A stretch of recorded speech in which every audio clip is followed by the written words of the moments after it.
We can use our natural resources. We can turn that into Bitcoin. We can store our value in Bitcoin. And when we need to spend it, we can. Like, that's an ideal world that Bhutan's already kind of living through. And Buck52 in the chat said that kind of sounds like something to start a war over, which is absolutely right. That's kind of what we're talking about here. Like, if there's a country with a lot of resources, they're going to be a very prime target in a world where currencies are backed by that energy. Right. And that's kind of what we're seeing right now. And we've seen that in the past. And that will continue happening because whoever has the bigger gun, they're going to end up with those resources. And the cool thing about Bitcoin is like that changes that whole dynamic. That's what the whole software book is about, like big picture wise. It's like you can now essentially, that's the power, is having Bitcoin in self-custody so that you can't be censored, so that you can't be debased, so that you can't be blown up, so that you can't be attacked. Because like, think about it, Bhutan, if they got like, say 500,000 Bitcoin and a much more powerful government like the US comes along and says, hey, Bhutan, bullying them, give us your Bitcoin or else. And Bhutan's like, or else what? What are you going to do? Who are you going to attack here? Like, that's a totally different thing than if they had a big oil reserve or a big, gold, copper, so whatever you want to call reserve there. You can just attack that. You can take that over. You can blow it up. You can get rid of it. But with Bitcoin, you cannot do that. It's a much different thing. Yeah, you could see pretty interesting, like multinational multi-sigs, like nations that trust each other. They each have a key from each other. There's sort of a mutual assured. We each got a gun pointed at each other, kind of situation. Like it could get pretty interesting with Bitcoin being able to be protected by a sovereign nation.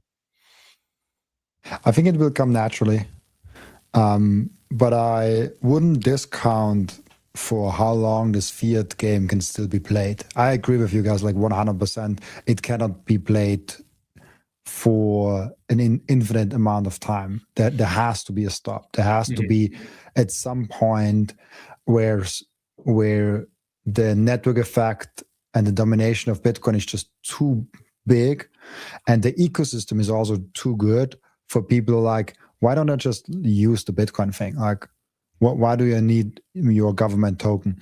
And it will be a gradual shift, and it will be very different in different countries, as the same with the internet revolution. I mean, there are still countries where there's no internet there. There it will be also harder for Bitcoin to actually get adopted. So it will probably go faster in countries like the USA,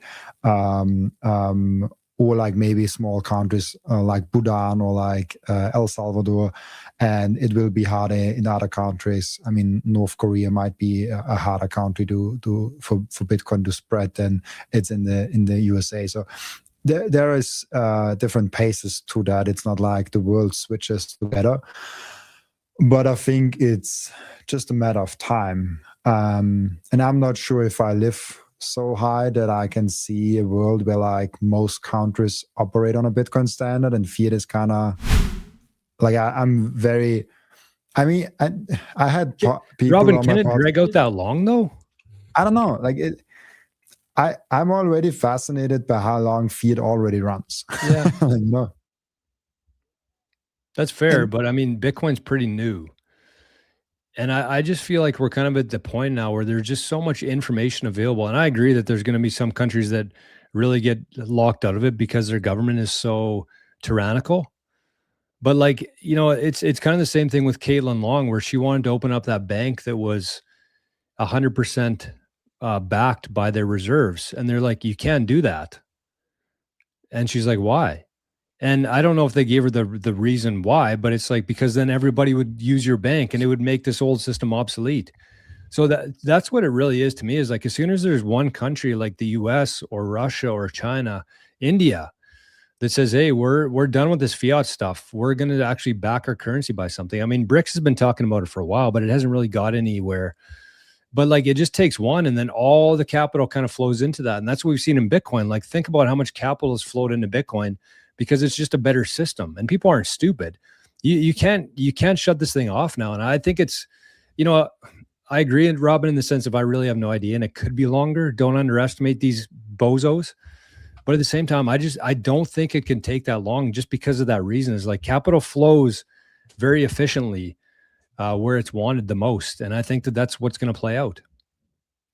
I still kind of think that it's going to happen through the entities that don't have as much privilege in the financial system and don't have as much ability. Like you can see this as a microcosm within the uh, corporations that have adopted Bitcoin, the public corporations. They've all been zombie companies except for Block, maybe, and Tesla. But you know, Tesla, that was kind of years ago, and they're sort of like more of like in the startup phase and kind of stuff like that. But so it's more of just like an accelerator of volatility within their stock, and it's relatively small position compared to their market cap anyway. But you look at Semler, you look at Strategy, you look at all these companies, they're all or Metaplanet is another prime example. These are companies that are actively failing and grabbing onto Bitcoin as a lifeline. And they don't have good access to capital markets. They're not treated well by the fiat printer comparatively to other companies, much better than you or I, because they're still within that sort of public ecosystem. But the same thing could be said about El Salvador, right? El Salvador was able to adopt Bitcoin because they don't have their own fiat printer at all. They're on the US dollar. They're sort of, the IMF is bullying them around. Might as well take a shot on this thing, right? It's people, companies, nations that are doing really well for sort of the people in power. They don't want to disrupt the status quo, right? They want the musical chair. They want the music in musical chairs to keep playing. They never want to sit down on those chairs. They never want to not have a chair to sit on. They just want the music to keep playing. So it's really the disenfranchised, the people who probably don't like, I think the vast majority of Bitcoiners are probably like, not trusting of systems that exist within their world. And that's what led them to Bitcoin for the first place, right? So I think it's going to continue to be that for quite a long time. It's kind of changing with like BlackRock and Morgan Stanley, and these sort of the ETFs could be like a signal of that sort of changing. But I think that's also just like, this is an asset we can capitalize on. We can maybe centralize some of it. Maybe that'll give us some power in the future. Take away from people having self-custody, which is sort of part of the real revolutionary aspect of this asset. So you could kind of look at it that way, but I think it's still going to continue to be the disenfranchised that adopt Bitcoin, actually. And it's I think it ties also, because someone just asked if we already talked about retirement, but I actually think it really ties into retirement. we deviated a little bit, but honestly, I think it ties in really nicely, because if you are in a situation where you have the wealth and the means to actually retire right now, I wouldn't count a lot of my wealth on fiat denominated assets, even though I might think that this fiat thing can go on for a very long time. It can also be over in a very short amount of time. Once, like, the whole fiat system works because people still trust it. There's nothing backing it. There's like nothing behind that other than like the trust of the people that still have the trust in that system. And especially with money, especially now with the internet and how connected we are, once the trust really gets lost and the message gets out, this can go very fast, very quickly. And so I wouldn't count on my retirement if it's denominated a lot in US dollar. That's why I love, for example, the Stretch product. It's an amazing thing, but I wouldn't put all my life savings in there and retire on that, because that keeping it at $100 might just not be anything. And then the dividend payment is also not a lot. And so having most of your retirement in Bitcoin is really, really important. And that's what I always come back into, this retirement thing. If you're going to retire, you kind of have to retire on Bitcoin. That's like even your only chance of you even going ahead and doing that. So yeah, might try to tie it back to retirement. Yeah. I noticed. Yeah, go ahead. Sorry. I was going to say. I was doing some research on countries that are removed from SWIFT. So back to what Jor was saying, where and like Forrest, I think you were saying it as well, but where countries that are not involved in the current financial system are the ones who are going to create the innovation that pulls Bitcoin in. And there's actually some pretty big countries that have been sanctioned, and they can't connect with the legacy, the entire world for transacting. And I just searched quickly, why is it that it happens? So it says here, countries that are countries that are excluded from the SWIFT system primarily as a severe multilateral economic sanction to isolate them from the global financial system, usually following severe breaches of international law, military aggression, and threats to international security. So if you think about it, let's just think about what's happening right now. I don't want to make this political at all. I don't know what you guys think about what's happening, but there are attacks going on. And one of the countries that is sanctioned is Iran. But Iran didn't do anything in this. They didn't start anything.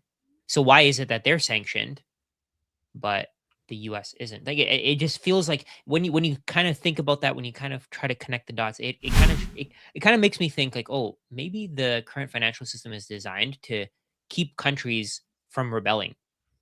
Well, does Iran have a central bank? I don't know if they have a central bank, but it says that they've been disconnected since 2012. Let me search. I don't think that they have a central bank. So, well, they had their own currency though that was hyperinflated, right, during the revolts. Maybe they're not like part of the IMF structure, the London banking system. Yes. I think that they're detached from that. They do have a central bank. I just searched for it. They have a central bank, and it was established in 1960. Yeah, I think you're right though that they're definitely not like they're part of like the whole London banking and everything. I don't think that they are. Yeah. So when you connect all those dots, why is it that we're so desperate to keep the system going? Because it's not working. People can't even afford houses. Like everybody's struggling. People are living in tents. Why do we want the system to keep going? And the people who could benefit the most from it are the ones who are arguing against it. I get so many comments when I talk about Bitcoin. I get so many comments saying, "Oh, Bitcoin's a scam. Fiat is the way to go." And fiat is the scam. Like it's so obvious to you. It's so obvious to us that fiat is a scam, but people just don't want to accept it. They just want to say that Bitcoin is a scam. They just want to say Bitcoin is something that we shouldn't have. So the other countries that are excluded are Russia, Belarus, Iran, North Korea, and Syria. So all these countries. Belarus is. Yeah. What Belarus piss them off. Belarus is just too connected to Russia. It would be. Oh right. Okay, that makes sense. From Russian oil and natural gas can go to Belarus really easily, and they could just sell it through Belarus, and it could all go back to Moscow. So that's why they sanctioned them as well. I'm pretty sure Iran's actually been accepting. I don't know if it's Bitcoin or cryptos or if they differentiated, but I'm pretty sure that's how they've been taking payment for oil. Robin, you mind sharing my my tweet there? Yeah, and I think that's largely going to be what happens, right? I think this is what's going to happen. Is there's these sanctioned countries, crypto, Bitcoin specifically, as the largest, most liquid, most stable assets that can't be seized, right? Like you could argue stable coins are sort of filling that use case, and they might be, but it's still like, I mean, so much tether is being frozen, right? All the time. So it's not censorship resistant like Bitcoin is. Bitcoin is a neutral network with more volatility than that. So there's trade-offs there. So we'll probably see a mix of a bunch of different stuff, including probably the Hawk Tuah coin, as I joked here. But this just makes sense, right? This makes sense for nations that are exempt from this, that pushed out of the financial system. They have to find an alternative. It's sort of like there's been talks about like a BRICS kind of thing, and using one of their currencies or using a basket of their currencies and goods and services and stuff. But then who controls all of that? Who has that wealth? If it's backed by some real world assets, all of that, it ends up being like, can this dictator trust this dictator, basically, which probably not, right? That's going to fall apart. So the system already exists, and it's really just about adopting it, and then forcing other people to adopt it. If you're at a checkpoint trying to extort these oil tankers, or a toll booth trying to say, hey, pay your toll to get your oil tanker through the strait, download the Coinos wallet and fund it with some Bitcoin. And that's like, these people are onboarding people. Like, I mean, that's part of the challenge, but yeah. That's realistic though. Like I could actually see that happening. It's pretty funny. Like not that exact scenario, but like how much sense does it make to be operating, especially where everything is right now? Like it just seems like all the rules have kind of gone off the table, whether it's a constitution, whether it's international law, whatever it is. And again, kind of going back to the software thesis there, is that's what it is. It's like, okay, here's a law written in from 200 years ago, but here's a network secured by what are we at now in terms of hash power? Zettahash? Zettahash, yeah. Here's one zettahash of power. What's going to win? Or here's whatever